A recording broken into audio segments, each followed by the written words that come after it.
গ্রাম ছাড়া ওই রাঙা মাটির পর আমার।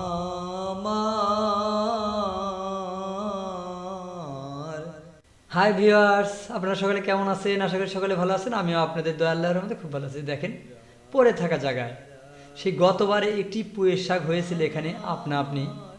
সেই পুঁইয়ের শাক গতবার পুঁইয়ের শাক গাছ এখনও আছে, দেখেন অনেক বড় হয়েছে। গতবার সারা বছর শাক খেয়েছি, পুঁইয়ের ফল খেয়েছি, কিন্তু জানি না যে এমন করে হবে।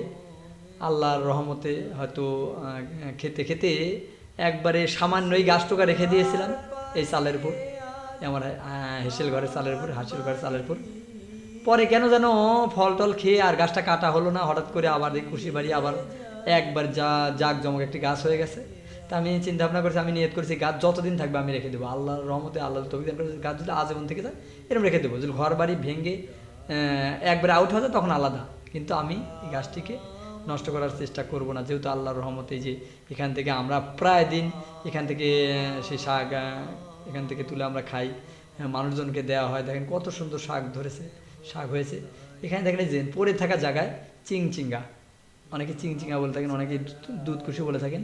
এখানে আপনার কি করতে হবে, একটু কষ্ট করে বাড়ির পড়ে থাকা জায়গা আনাচে কানাচে ঘরের কানিতে আপনাকে গপ করে যে কোনো বিচি দিতে হবে। যখন যেটার সিজন, যেমন পুঁইয়ের শাকের সিজনে পুঁইয়ের শাক, কুমড়ের সিজনে কুমড়ের, সিংসিংয়ের সিজনে সিংসিঙা। যদি একটা টিউবওয়েল পারে হোক, একটি ঘরের কানিতে হোক, পড়ে থাকা জায়গাতে যেমন দেখেন কুমড়ের গাছ দিয়েছি ঘরের চালের পর, যদি দুই একটি ধরে এখন খাওয়া যাবে, অনেক মজা। মানুষের দুই একটি দিলেও অনেকই খুশি হয়, অনেক মজা। এই যে দেখেন কুমড়ের গাছ হয়েছে, কুঞ্চি ধরিয়ে আমি উপরে তুলে দিচ্ছি।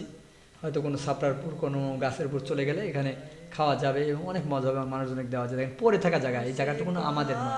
আমাদের যে ইটের ওয়াল দেখছেন, এই ওয়াল পনেরোই কি আধা কোনাতে দিক থাকতে পারে, এই জায়গাটুকু পড়ে আছে। তা আমি একদিন পুঁইয়ের শাকের বিচি, আমাদের বাসায় গতবার যে বিচির কথা বললাম, পুঁইয়ের শাকের বিচি খেয়েছি, ফল পাকিয়ে বিচি রেখেছি যে মানুষকে দেবে। এত উন্নত মানের জাত যে বড় বড় গাছ হয়, বড় বড় সেই লতা হয়। অনেকেই বীজ চেয়েছিল, অনেকেই বীজ চেয়েছিল, দিয়েছি।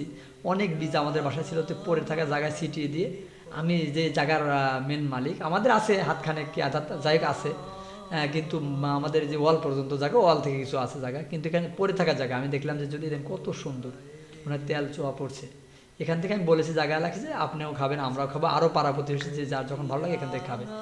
আমি আজকেও আমার বোনকে অনেক দূর থেকে এসে আমার এইখানে কাজ করে থাকে, আমি সে বোনকেও বলেছি, বোন এই যে পুঁইয়ের শাক হয়েছে এখান থেকে আপনারাও খাবেন, আমরাও খাবো, এবং পাড়া প্রতিবেশী দুই একজন যদি তুলে নিয়ে গিয়ে খায় আমাদের কোনো আপত্তি নেই।